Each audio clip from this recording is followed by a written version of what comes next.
It's 1 million cups.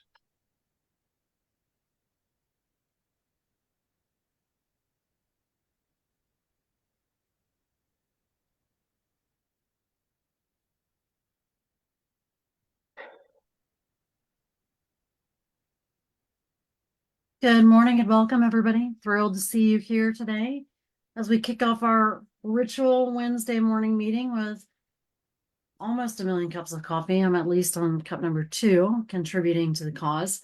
I'm thrilled to have you here. If you're new and joining us on Facebook Live or in the room new, great to see you. Next slide. This is part of the Kauffman Foundation. If you're not familiar with that, it's a national organization that supports entrepreneurship and really delivers over 120 chapters every Wednesday morning. We have a back-end technology. We have all kinds of branding collateral. So they really help provide the material, the infrastructure, but it's our people here in the room that make this come to life. Next slide. It is the national and local mission. As I said, there are chapters all over the country this morning at 9 a.m., depending on their time zone, getting together to drink coffee and support business owners at any stage of their business, from idea through several years in and wanting to pivot and just wanting to create a business community to help each other navigate the obstacles we face as lonely business owners. Next slide. The pillars of what we do, this is not about pitches. We wish we had lots of money. We could just make it rain for everyone who attends. This is really about presentations. It's about discussion, conversation, sharing ideas, making authentic connections, and building a community. It's all about being radically inclusive. From being hybrid and virtual, we actually can take presenters from anywhere in the world, although obviously we're focused here in the DMV. If you can take your phones and scan that QR code and just say that you attended, that would be fantastic. We do share this back with 1 Million Cups. And it allows us to get swag for our presenters. It allows us to also let them know that we're an engaged group and that we show up every week. COVID kind of disrupted a lot of that. And so if we are showing that we're doing that, it really helps the Kauffman Foundation understand that there's value in this organization. So again, please scan it. Then you just check in for this week. If you forgot or didn't get a chance to last week, you can also check in for last week. You'll see that black and white QR code show up on future slides. So if you missed it just now, don't worry about it.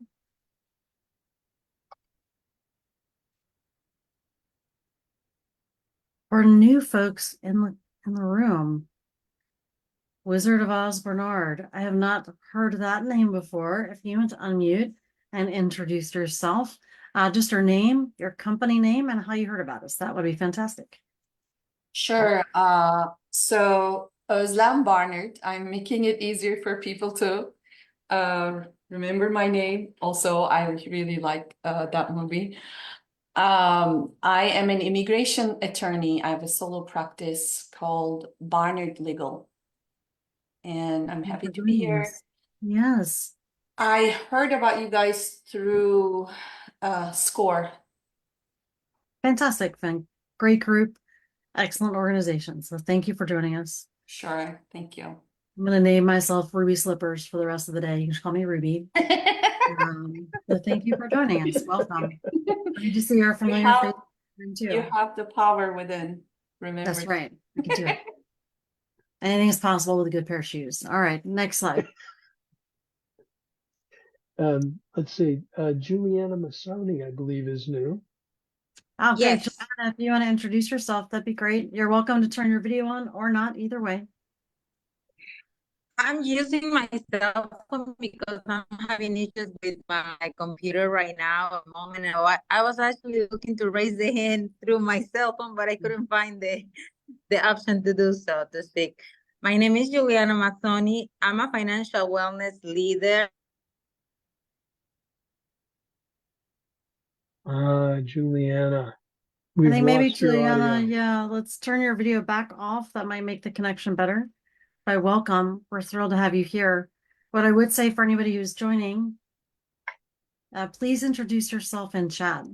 We'd love to make sure people have access to You can share your website, you can share how best to reach you, you can share about your business. And welcome, Gianna. Hopefully we'll get you back in a second. All right, next slide. As you can see, we rely on each other, which is why Ken jumped in and was like, hey, don't forget so-and-so. So it does take a whole team to make this happen.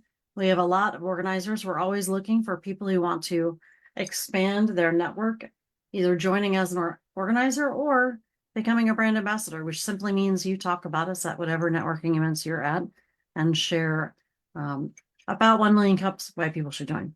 Again, if you didn't get a chance to scan the QR code, you can do that here too. But we're thrilled to have an organizing team. We meet once a week to prep for the week, and we support business owners as they share their stories today. So, next slide. We do have monthly sponsors.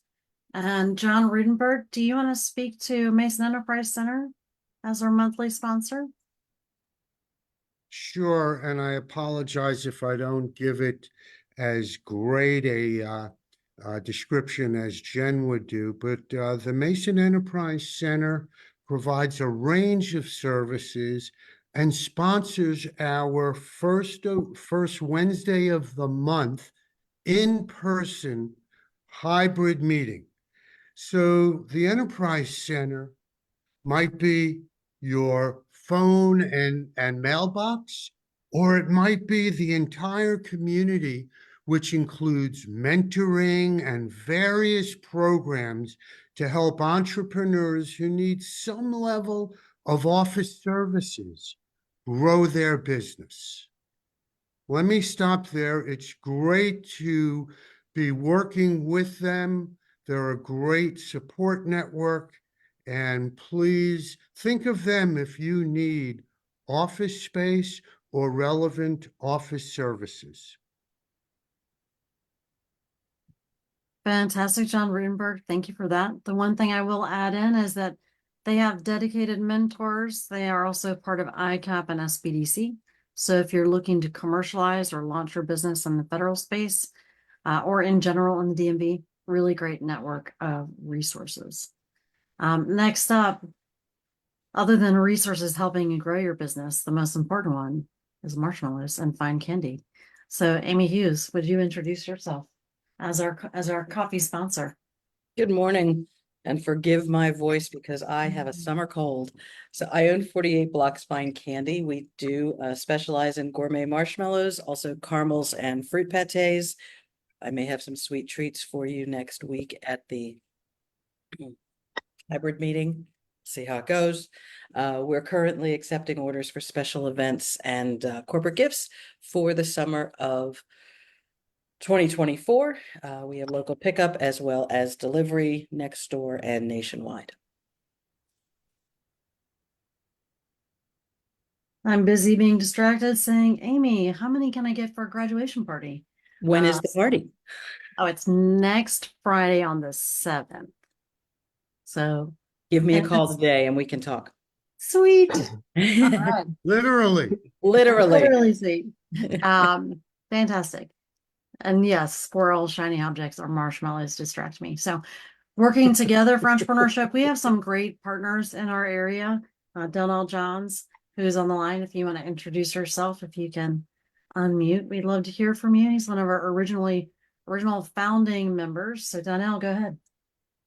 Good morning, everyone, and thank you for having me here. Veterans Growing America is an organization that spotlights veteran entrepreneurship, and we do that through events.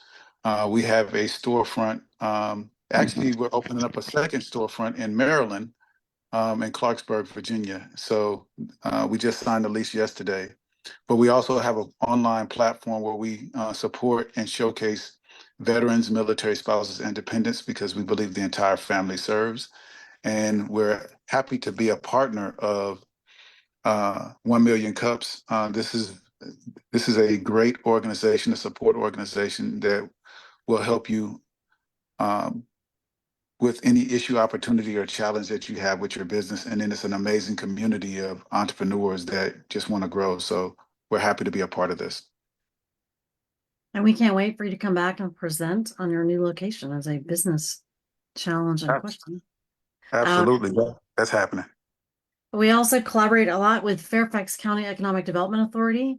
If you are new to Fairfax or Northern Virginia, I highly recommend attending their Entrepreneurship 101. It is actually tomorrow. I'll put a link to the Eventbrite in chat momentarily, but you can learn about how to start a business in Fairfax County. And those resources are extremely important. Do not underestimate the legal requirements. They're not a huge lift, but if you don't know them, it can definitely be a challenge for you. Next slide.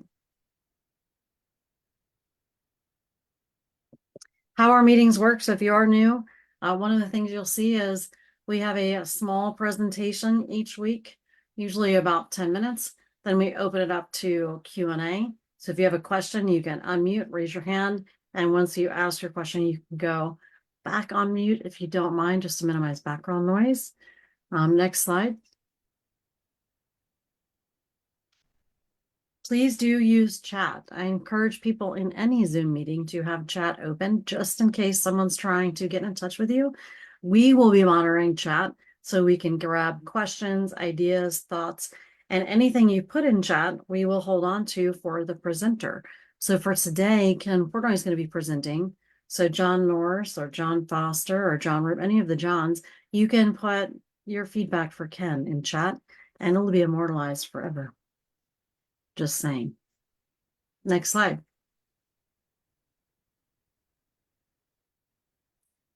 We do want to keep the feedback in chat or verbal feedback positive and constructive. So as we go into our town hall today discussing smart brevity, that's also good feedback to remember what to say and put in chat. Concise is powerful. Brief is very exciting. Next slide. So with that, I'm going to hand it over to Ken Portnoy to talk about smart brevity. It's been a hot minute since we discussed this, but Michael Butera brought it up last week when he came back and gave his presenter update. And so thank you, Ken, for stepping up and jumping on this and pulling all this material together. Off to you. Thank you, Jane.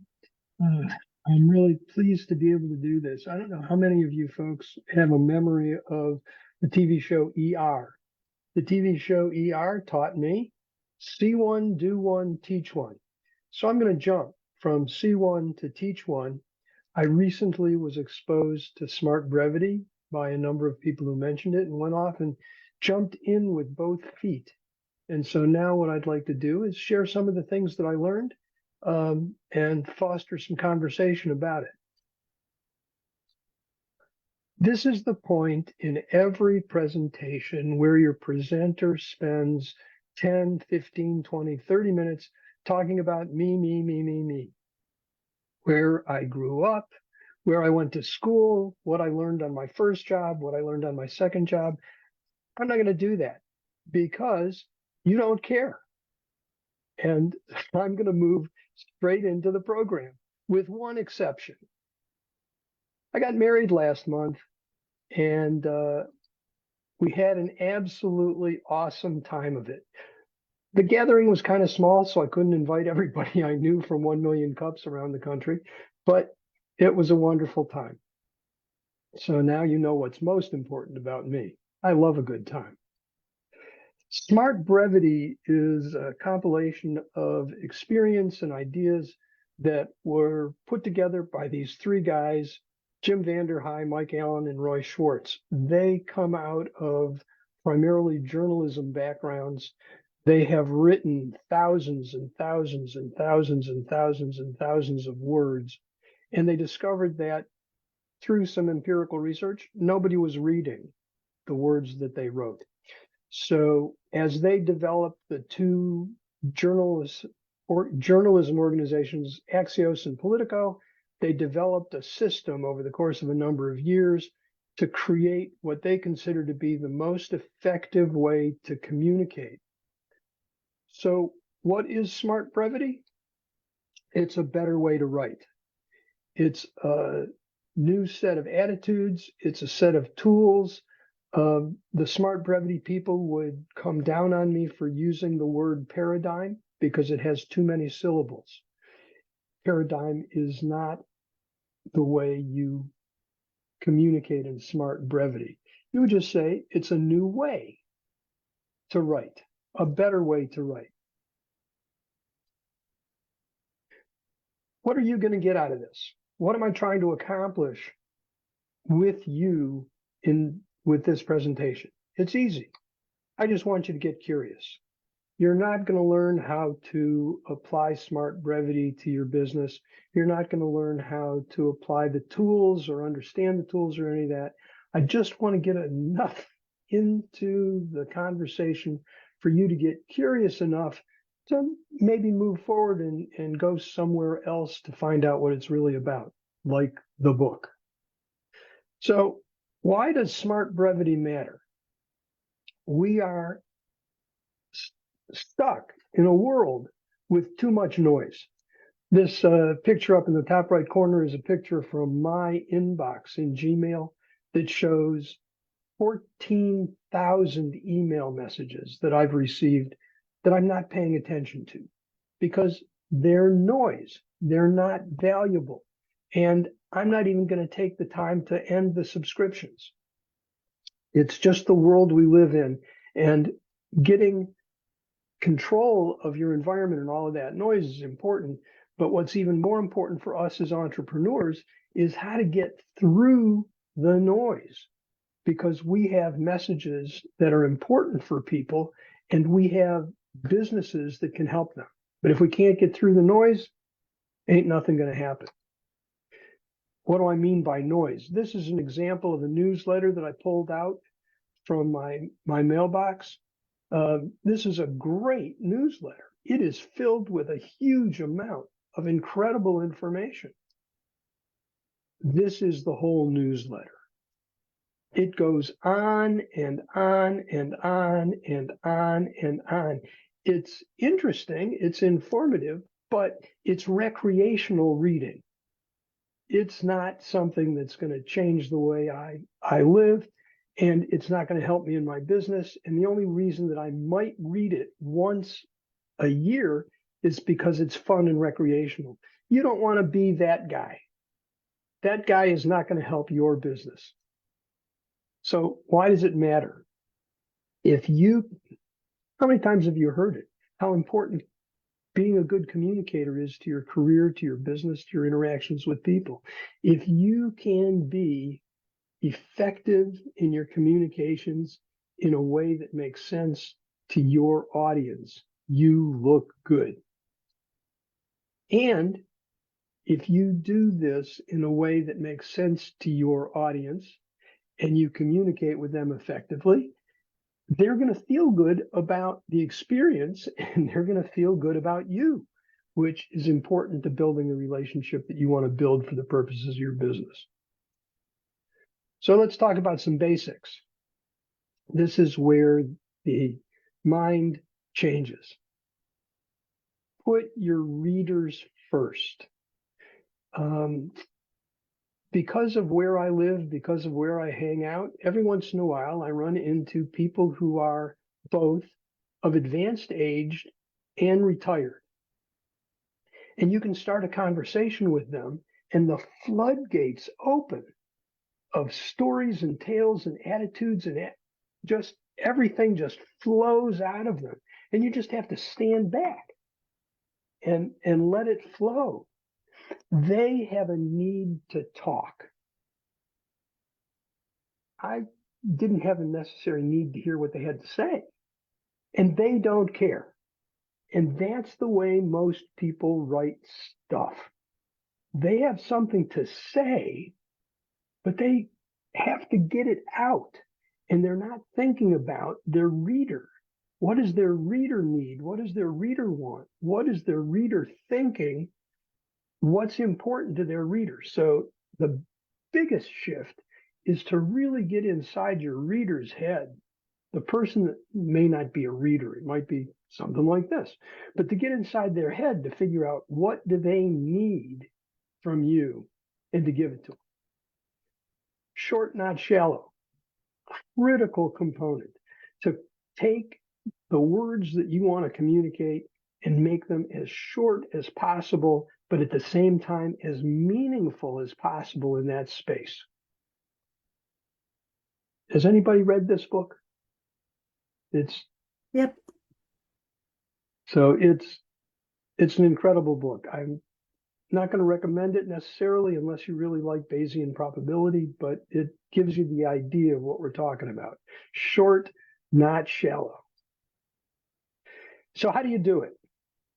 There are some standard components to Smart Brevity that are tools that you use, tools that you apply, structures that you apply to have the greatest impact. And the first is a muscular tease. So I'm not going to explain it. I'm going to show it to you. This was a subject line on an email. The original subject line was exactly what you might expect: Board of Directors update. Can it get more dry than that? Are you bored just with the subject line? Well, most people would be bored with the subject line and they would skip over it in their inbox unless it was absolutely critical that they find out what happened at the board meeting. If you apply Smart Brevity, you shrink that up to a single sentence. And you guys know what a sentence was from like fourth grade. It's got a subject, it's got a verb, it's got an object. And you use an active verb, something that's got action to it.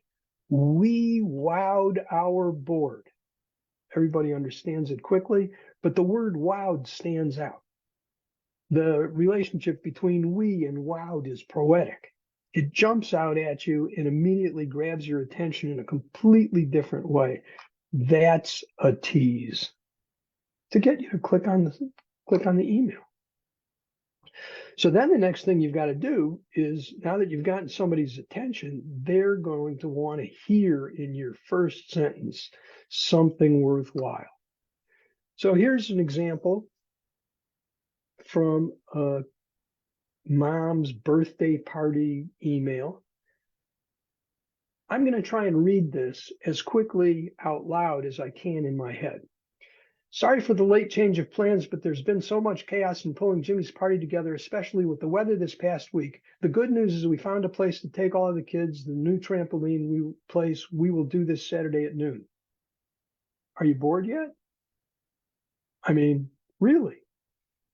If you apply the concepts of Smart Brevity, cutting out all of the extra words, cutting out everything down to the real essence, we're moving Jimmy's party to the new trampoline park this Saturday at noon.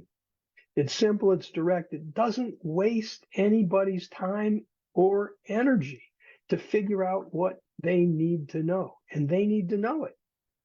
Now, the next question that you're going to want to answer for them is why it matters. Why are you even sending this? Well, why it matters.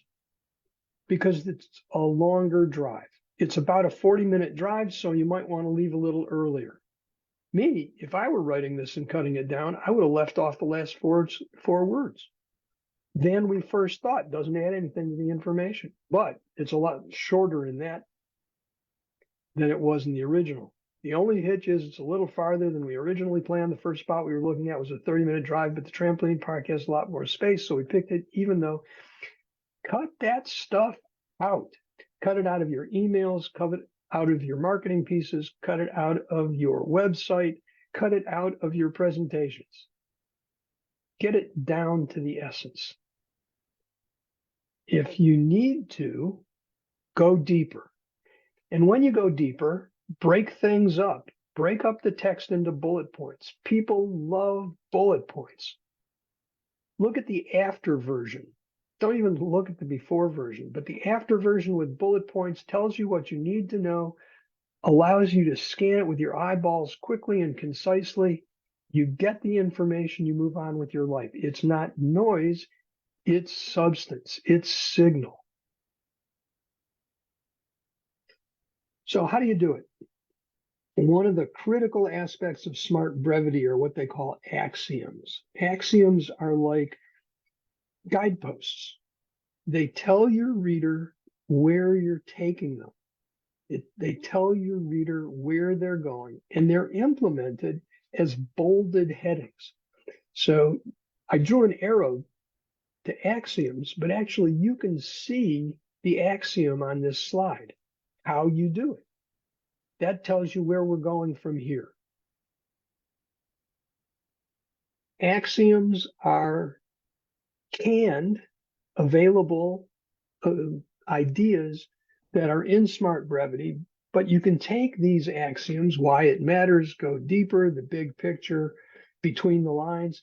You can take these axioms, use them if they work for you, make up your own axioms that work for your context, that work for your business. These are just the samples for the kinds of headings that you can use to tell people where you're taking them and where your text is going. So, okay, why bother? Why is this important? Why would you even consider diving into this stuff? If you do this and you do it effectively, you can get more opens and more clicks. Is that a good thing? Raise your hand if that would be a good thing for your business. I thought so. If you do this effectively, your readers will quickly gain better understanding of what you're trying to say. And you'll get a bigger response.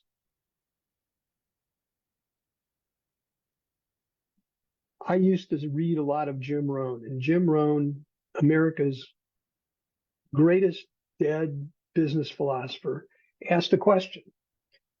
Listen in your head as I say this, an apple a day. You can complete that sentence, right? You know what it means. You've heard it for a very, very long time. What if it were to work? Jim Rohn asks. Would you eat an apple a day if it worked? Well, you may not be able to tell if it works, but it might be worthwhile to eat an apple a day just in case it works. Well, what if this works? What if this is really effective? What if through Smart Brevity, you could actually get more clicks, you could get better understanding by your audience, and you could get a bigger response? Well, if it worked, you might want to learn more about it.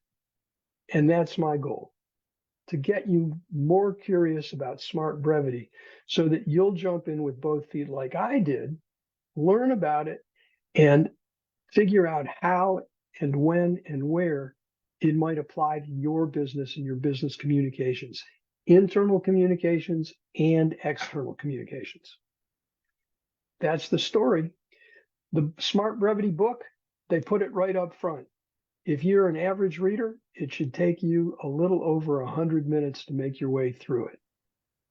Not a big deal, not a huge investment in time, but clearly worth it. I'm convinced. All right, a round of applause for Mr. Ken Portnoy. Thank you so much. Love that round. Yeah. So I see hands popping up immediately. Of course, people with a great first name jump up immediately, John Norse and John Foster, and we'll keep rolling. Yeah. John, you're up. My thought is real quick, in honor of brevity, let's just end this meeting. Ken said it all. We don't need to I feel wounded, make a motion to end this meeting. betrayed. Out of line. So beautiful. So, but I loved your chat. An apple a day. John Foster. Hey, John, that's a perfect lead. An apple a day does keep the doctor away.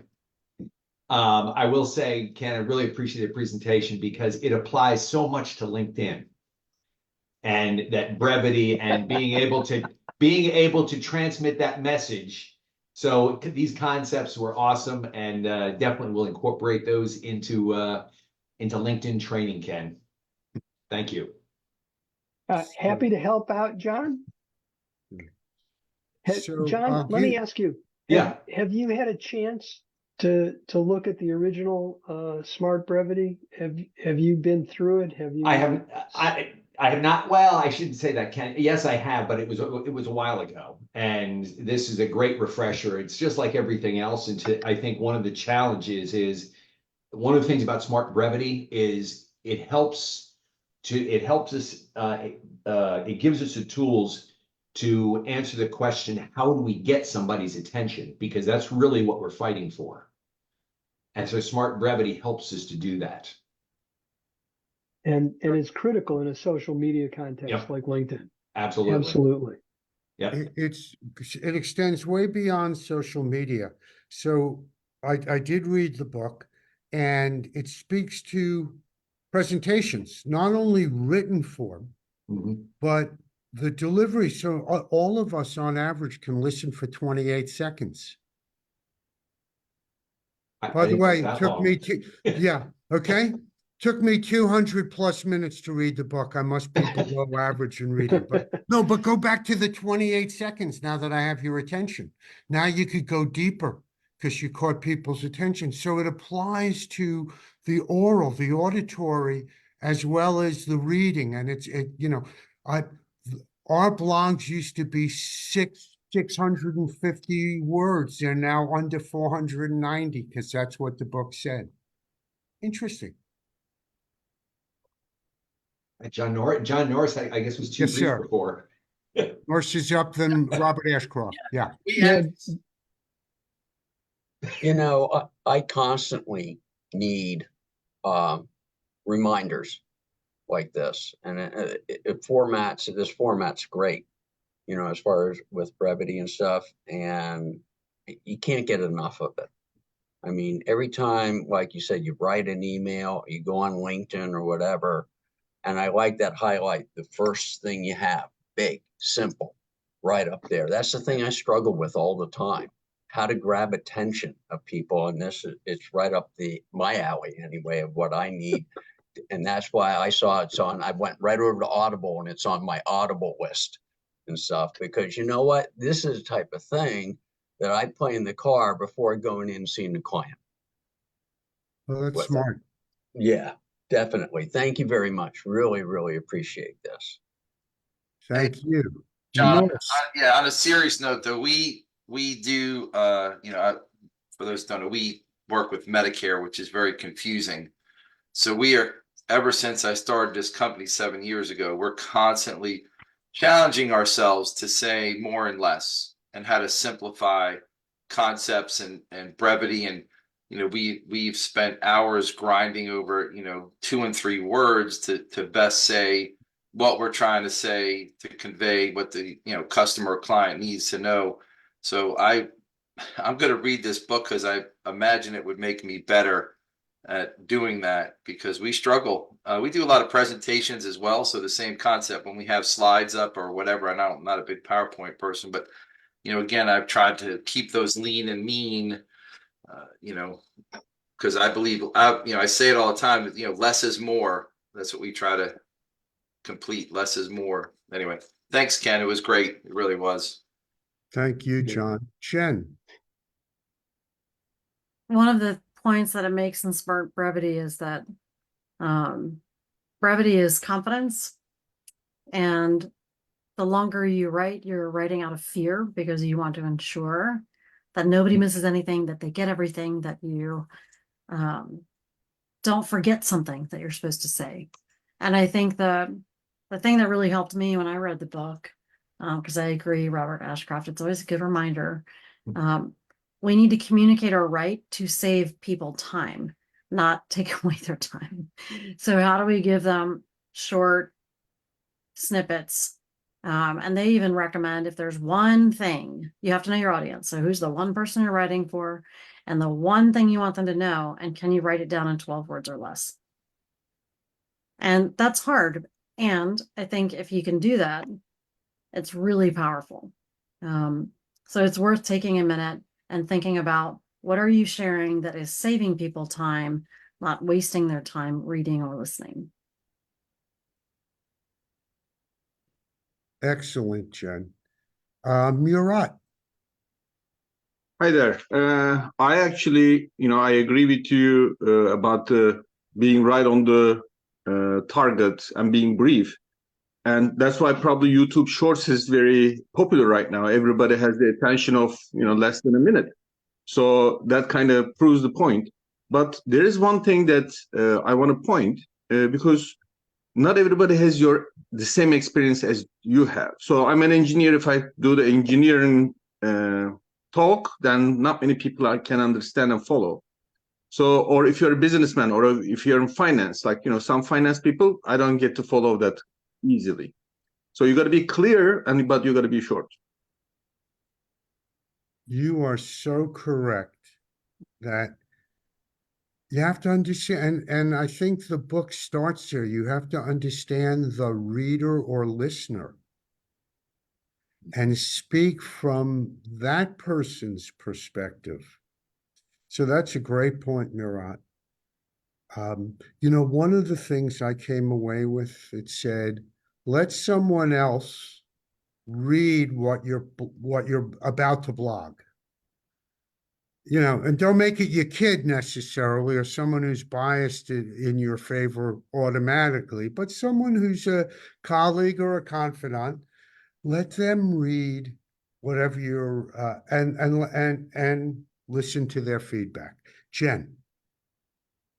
One of my bosses early in my career, he was very particular about this, and he would write an email with the sharpest subject line. And as soon as you open the email, the ask, right? And he would put my request and then write out his request. And then later in the email, he would put more information. So if we think about like a disc profile, some people who are high D, just tell me what you want and then leave me alone. If you're a high C, then you might want to know, tell me the details. How will this impact it? But you give people an opportunity to either read the email in 10 seconds or less, know what they need to do, or if they want to read more, they can. And so I'd be curious to know in the group how many people structure their emails that way. I try to, but I don't always do that. But this was something that as a manager, he made the whole team do our emails this way. So anyone who interacted with anyone on our team had to experience the same brief communication, and it fundamentally shifted our ability to get work done and made it easier for our audience to get work done on our behalf too. So I just thought I would share that example from an organization standpoint. How might we as leaders do that? Hey, Jen, on that same note, if you think about it, we're all so busy. We're all inundated with text message, emails, phone calls, voicemails. I think when I get messages or I try to leave messages, I try to be as clear as possible, as quickly as possible, so that you don't lose that person like, oh, hey, how's it going, Jen? Good. Life's good. Been a while since we talked. Just got back from a trip. Things are good. Kids are good. Been golfing a lot. You're like, I think in this world where we're also, quote, busy and moving so quickly, that this just absolutely hits home in a sense. It's like, hey, why can I expect to get this report from you, John? Like, why do you need the fluff? I love that. I really thought your former boss's approach was phenomenal. And I think I'm going to try to be more intentional relating to it. So I saw Wizard of Oz with a hand up and then back to Murat. Yes.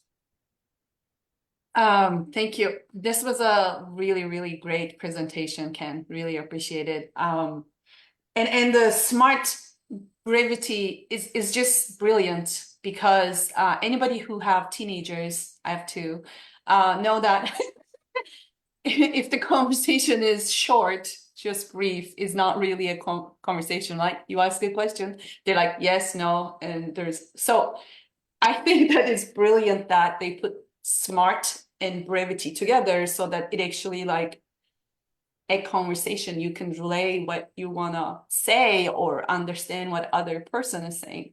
And then the second thing is, Jen, yes, that email style is totally brilliant, and I try to use that. My husband is in the military, in the army, so he years ago was introduced to me that bluff bottom line up front. And I try to use that. Yeah, thank you. This is awesome. Bluff is cool. Yeah. You're right. Sorry, it took me a time to unmute. Well, You're good. my question is, when we are short like that, because this is what I'm worried about if I'm straight to the subject, are we being rude? And are we, that's my problem. Like, when you don't introduce yourself, you don't do the small talk, will you be considered rude or is it acceptable? Great question. You need to know your audience. It's Yeah. hard. I'm a very sensitive person, as you could imagine. If you give me the bottom line, I might shy away. No, I'm teasing. So, Yeah, but I think to answer that question is where are you in the process? Who is the audience? Like you're saying, if it's a coworker you've worked with for 10 years, you may not have to put 150 words on that email. But if it's someone that you are trying to meet or warm up to or something, I think it's a totally different. But I think at the end of the day, I think we all would appreciate a well-written email or a well-intentioned email that's clear, concise, and asks us exactly for some form of action or response or no action or response. or providing an answer, or providing an answer that you asked in a clear, Well, concise way. And I think, Marat, to your point, sometimes I'll start writing an email with my ask and I'll think, okay, I probably need to start off the email saying, I'm really excited to see you this week, or I'm excited to work with you. Looking forward to our conversation. Here's the next step, right? Something that just reminds them that I'm human and it's a relationship, not a transaction. But it doesn't have to be big, right? But I agree with what John said, and I agree with John said. That's how I try to bridge that and just add one sentence, which can actually make a pretty big difference. Sure. Well, it is easier one-to-one conversation, but it's a little harder if you have a group email or something, because not everybody takes it. Like with text, everybody says that when you send somebody a text, they can misunderstand very easily. So it's the same thing with emails. If you are too brief, some people will be just fine with it, move on, and some people won't. So it's hard to gauge. Yes, it is. So But in there order, is sorry, John, there is no one way that everything works. I mean, it's a Yeah. style, it's something that you adopt. I think if you read Judgment. people, if you read people a certain way, maybe they are more fluffy. Other people are like, don't waste my time. You have to know your audience, you have to know your audience. Because John Norse is particularly fluffy, I send him love notes before I make my ask. So I've got Amy, then For Foster, yesterday's then interaction. Portnoy. Hey, do you want me to share my screen for yesterday's interaction? For proof of brevity between two guys? Oh, man. Boom, boom, boom. It's perfect. Couldn't be better. Amy, then John Foster, then Ken Portnoy. So I love this concept and I like to think that it's something that I can model. So thank you for sharing this, Ken. It's helpful. One of the things, and I think this builds on what Marat was talking about. First of all, yes, read the room, know the audience. I think culturally, this is a very American concept.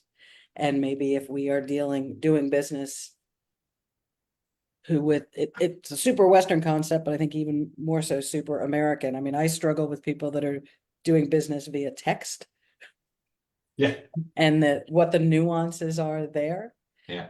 But one of the things, even in business school that we did an exchange in Brazil, and culturally so very different than how we do it here in terms of, okay, we're going to take some time, we're going to socialize. Meanwhile, all of us are standing there like, well, come on, we've been here 10 minutes. Why aren't we talking about what's on the brief? Why aren't we talking about what's on the agenda? So I think that concept of reading the room is so critical in this, but I love the idea, and given that I'm in the middle of website revisions, very timely. So thank you.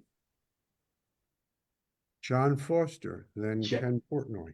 Thank you, John. I couldn't resist going back to LinkedIn one more time, because LinkedIn, if you notice what's happened over the last few months, LinkedIn now only gives you 5 personalized invitations on the free version. and they've limited it down to 200 characters from 300. So you're forced to use Smart Brevity. And so this is definitely a cultural thing. And somebody mentioned, the YouTube Shorts. I mean, it's one of the reasons TikTok has become a multi-billion-dollar company, because they got it quick. So anyway, yeah, but it's definitely a culture thing, and we have to adapt to it and learn to do it. So again, Ken, thank you for the presentation. And now by way of introduction, Ken Portnoy. Well, thank you to everybody for all of your nice words. I appreciate it a lot. Jen asked the question, is anybody doing this with their emails? So I wanted to respond to that. I flipped it on its head. I would put the summary up at the top of an email, but then I would put a warning with asterisks across the whole line saying TANSA. And for people who know me, TANSA had meaning. There are no short answers. But Smart Brevity is a real challenge for me. It's going to be a real challenge for me to implement, because there are no short answers when you're talking to Ken Portnoy. And so I'm going to take up the challenge and try and work it into my life in a way that can help me to be more effective in communicating. Bharat, I want to also admire, I'm going to guess, I don't want to jump to any conclusions here, but I want to guess that English is not your first language. Good guess. And so the challenge of manipulating a language that isn't your native language in the way that we're describing has to be even that much more challenging. And so I admire the challenge that you've taken up in dealing with not just effective communication, but effective communication in a language that you may not have been born into. Great comment. Yeah, can I also add one more thing? Please. Sure, it's a conversation. Yeah, we have a couple foreigners, I guess, in the group. Like, I had a Brazilian friend, and I would say stuff. I've been here for about 30 years, and I would say stuff that I know, and he will have no idea what I'm talking about, because he's been here for 5 years. So, not everybody knows apple a day expression, actually. And especially in Northern Virginia, we live in a street. There is 20 houses, and 10 of them are foreign born citizens. So not every, that's why sometimes you have to be a little bit more clear, not assume that everybody knows what you know. But again, you got to be short. Thank you for calling me out on that. I really appreciate it. I hadn't given it that kind of thought. I'm not xenophobic, but I'm not always as sensitive as I should be to the diversity in our community. So it all goes back to who is your audience. That's all that really matters. And Ken, as a way to summarize it, if my memory serves me, was your first slide, or this may have been yesterday, was me. Okay, it's not about me. It's about the audience. Who are you trying to reach? You spoke beautifully about understanding who the listener or the reader is and what that person wants. And Ken, someone taught me back in high school to outline everything. And that's one of the ways I've learned to shorten stuff. Plus, it's amazing how many thus you can eliminate that. Read your stuff and see how many that's you can delete.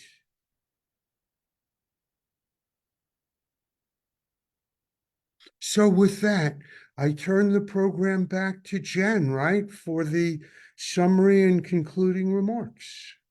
Well, Robert did have his hand raised. Robert, did you want to jump in before I ask this question to the group? Please, I didn't see that. Just Sure. one thing for the group. When I write, and I do this in my reports and everything, is that he, she, it pronouns are not in my reports, because then you're making a generalization and you're expecting the people to be able to think the way you think. And So use names, nouns, and everything, and not pronouns. That's it. So does that mean the incumbent rather than he or she? As an example, is that? Yeah, a lot of times I'll go and I'll read reports, and they'll have, they said this or for them. And it's not really clear who them is. And so Okay. I'm trying to think, okay, did they mean this or that? And as soon as you have people stopping and trying to interpret your writing, you're dead. You're right. What's So that? you're talking about in a report and Bob and Mary Or using email, those names or or email, any conversation you have Yeah, going. yeah. I even like verbally, I try to think about it because it kind of goes back what's brought up. You have to put yourself in your viewer's position. Maybe they are from Brazil.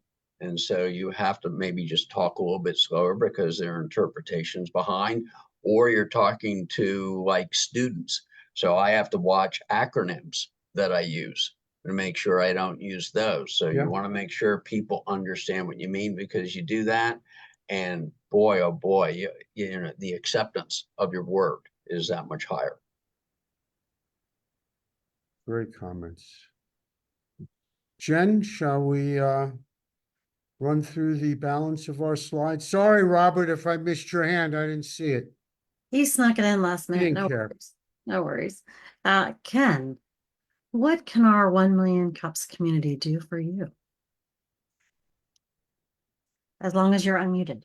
Oh, you sound great right now, Ken. One of the values of Smart Brevity is to not waste your audience's time. So what you can do for me is you can embrace this notion of smart brevity and bring it to the table in our interactions. Bring it to the table when we speak outside this room, bring it to the table when we're exchanging emails for whatever purpose. And that way you can help me to be understanding and to move forward quickly with the understanding that you want me to have. So use this in our interactions. That's what our 1 Million Cups community can help me with today. Thank you for that. What I heard was anytime Ken talks too long, we can now say, hey, remember that Smart Brevity presentation? All right, next slide. We have to abbreviate it to SB. Ken likes abbreviations. I SB. know. Yes. Just like TANSA. Next slide, Thank Ken. you, John.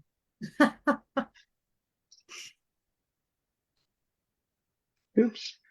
So just a reminder, next Wednesday, we are in person and virtual. So we'll be at Mason Enterprise Center in the training room, not up in the kitchen. So we'll be back in the training room. We are looking for a presenter. We have several emails out, and so we might find one this week. But if you know of someone, or if you would like to present, please let us know. We can help you prepare very easily and quickly for the 5th. If you do want to become an organizer, let us know. The more the merrier, and many hands makes light work.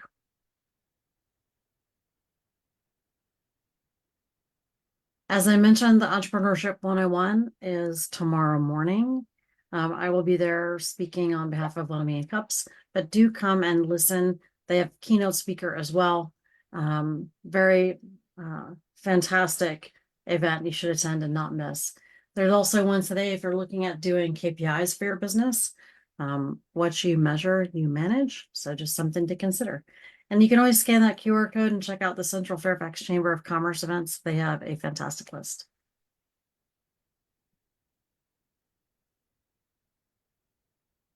As I said, next week actually is open. Gen Z and you are going to have to move to a different date when they're available.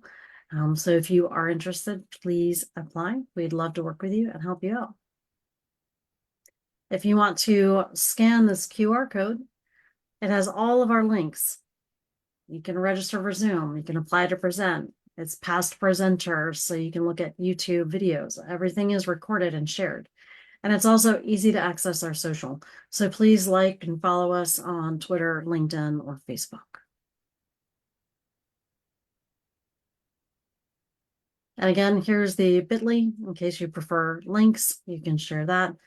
Just invite someone to attend. They don't have to present. They can just join us next week in person or virtual and see what it's like. It's a great networking opportunity. Many of us will be in the room next week, and there could be marshmallows. I'm just saying, please make sure you join. Otherwise, that's a wrap for today. We'll stick around. Ken Portnoy, thank you again so much for doing all of the work preparing for today. I'm going to go ahead and stop having us on live and stop our recording. Have a wonderful Wednesday, and we will see everybody next week.